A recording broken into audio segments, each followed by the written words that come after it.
आएगी नवरात्रा वाला तो बताया सब नवा गाना है, आराम से सुना दे, मौज मस्ती करेंगे।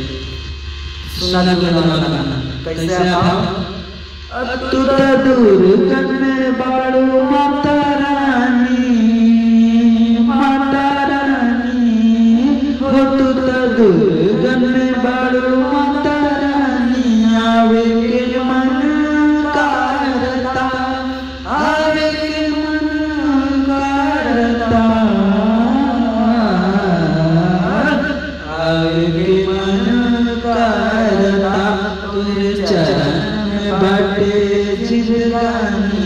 आवे के मन करता तू दूर गने बाड़ो माता रानी।